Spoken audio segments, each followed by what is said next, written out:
नई सरकार गठन को लेकर जारी हलचल के बीच एनडीए खेमे से एक बड़ी खबर आई है। नरेंद्र मोदी को संसदीय दल का नेता चुन लिया गया है। इसी के साथ मीटिंग में चंद्रबाबू नायडू और नीतीश कुमार ने मोदी को समर्थन देने का ऐलान कर दिया है, वो भी बिना शर्त के।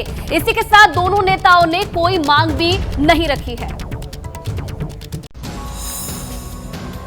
लोकसभा चुनाव नतीजों के बाद अब नई सरकार बनाने की कवायद तेज हो गई है। प्रधानमंत्री आवास पर कल एनडीए की मीटिंग हुई। इस मीटिंग में नीतीश कुमार और चंद्रबाबू नायडू समेत सभी सहयोगी दल के लीडर शामिल हुए। मीटिंग में नरेंद्र मोदी को एनडीए का लीडर चुना गया और अब 7 जून को सरकार बनाने का दावा पेश किया जा सकता है। 7 जून को सुबह 11 बजे बीजेपी संसदीय दल की बैठक होगी और उसके बाद 2:30 बजे एनडीए के सांसदों की बैठक होगी। बैठक के बाद एनडीए के सभी दलों के नेता शाम 5 बजे राष्ट्रपति भवन पहुँचेंगे। 8 जून को नई एनडीए सरकार का शपथ ग्रहण हो सकता है और प्रधानमंत्री मोदी लगातार तीसरी बार पीएम पद की शपथ लेंगे। खास बात ये रही कि एनडीए की मीटिंग में नीतीश कुमार और चंद्रबाबू नायडू ने अपनी तरफ से कोई भी मांग नहीं रखी। नीतीश और नायडू ने मोदी को पीएम पद के लिए बिना शर्त समर्थन देने की बात कही। इससे पहले केंद्रीय मंत्रिपरिषद की बैठक हुई, जिसमें पीएम मोदी ने विपक्ष पर निशाना साधा। मोदी ने कहा कि जीते हम और उछल दूसरे रहे हैं। राजनीति में उतार चढ़ाव आता रहता है। हमने अच्छा काम किया, आगे और बेहतर करेंगे। कल एनडीए की बैठक तो हुई, उस बैठक के बाद इंडिया गठबंधन की भी बैठक हुई और इस बैठक के बाद कांग्रेस अध्यक्ष मल्लिकार्जुन खड़गे ने कहा कि वो सही समय पर सही फैसला लेंगे सरकार बनाने के संदर्भ में।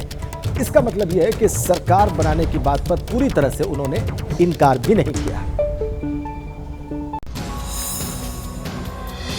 चुनाव नतीजों के बाद कल इंडिया अलायंस की भी मीटिंग हुई। ये मीटिंग कांग्रेस अध्यक्ष मल्लिकार्जुन खड़गे के घर पर हुई। बैठक में 19 पार्टियों के 33 नेता शामिल हुए। इस बैठक में मुख्य रूप से यही फैसला लिया गया कि फिलहाल इंडिया गठबंधन सरकार बनाने की कोशिश नहीं करेगा। इंडिया गठबंधन सरकार बनाने का दावा नहीं करेगा और इसके लिए इंडिया गठबंधन उचित समय का इंतजार करेगा। इस बैठक के बाद मल्लिकार्जुन खड़गे ने भी साफ कर दिया कि इंडिया गठबंधन मौके का इंतजार करेगा। Against the fascist rule of the BJP led by Modi, and will definitely whatever promises we have given to the people, that we will keep it up. इससे पहले इंडिया गठबंधन नतीजे आने के बाद ये मंथन कर रहा था कि सरकार बनाने के लिए क्या क्या विकल्प हो सकते हैं और बहुमत के लिए 38 सीट कैसे और कहां से जुटाई जा सकती हैं। इंडिया में चर्चा इस बात की भी है कि सरकार बनाई जाए या मजबूती से विपक्ष में बैठा जाए।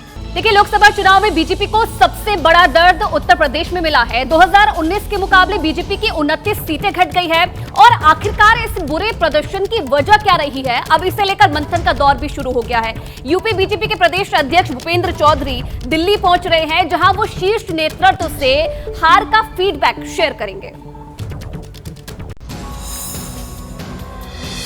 लोकसभा चुनाव में बीजेपी को अगर सबसे बड़ा झटका कहीं लगा तो वो है उत्तर प्रदेश। यूपी में बीजेपी को 2019 के मुकाबले 29 सीटों का नुकसान झेलना पड़ा। यूपी में बीजेपी के वोट शेयर में काफी गिरावट आई, लिहाजा अब यूपी को लेकर बीजेपी एक्शन मोड में आ गई है और हार पर मंथन शुरू कर दिया है। यूपी में हुई बीजेपी की हार को लेकर समीक्षा और विमर्श का दौर शुरू हो गया है।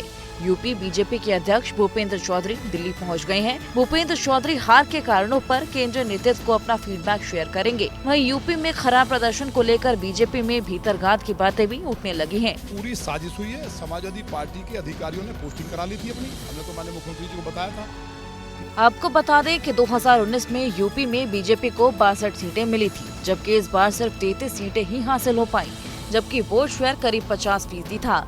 वहीं इस बार बीजेपी का वोट शेयर लुढ़क कर 41.37% पर आ गया। 2019 के मुकाबले इस बार 8.50% की गिरावट आई।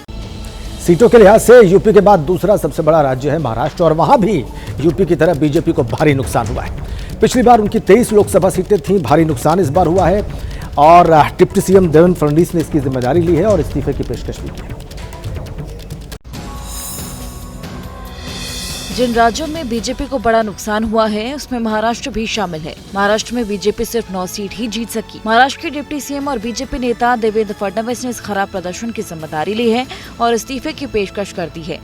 ये जो हमारा महाराष्ट्र में डिबैकल हुआ है या जो हमें एक प्रकार से हार मिली है, हमारी सीटें कम हुई है, इसकी पूरी जिम्मेदारी ये मेरी है। मैं इस जिम्मेदारी को स्वीकारता हूँ। कहाँ कमियाँ रही है उसको पूरा करने की कोशिश करूँगा। मैं भागने वाला आदमी तो हूँ नहीं। देवेंद्र फडणवीस अब पूरे जोर शोर के साथ विधानसभा चुनाव की तैयारी करना चाहते हैं। ये देखने वाली बात होगी कि बीजेपी का शीर्ष नेतृत्व इस पर क्या फैसला लेता है। वहीं नतीजों पर आज महाराष्ट्र में बैठकों का दौर चलने वाला है। महाराष्ट्र के सीएम एकनाथ शिंदे ने सभी विजयी सांसदों की बैठक बुलाई है। आज दोपहर 1 बजे वर्षा बंगले पर सीएम शिंदे अपने जीते हुए सांसदों के साथ मीटिंग करेंगे।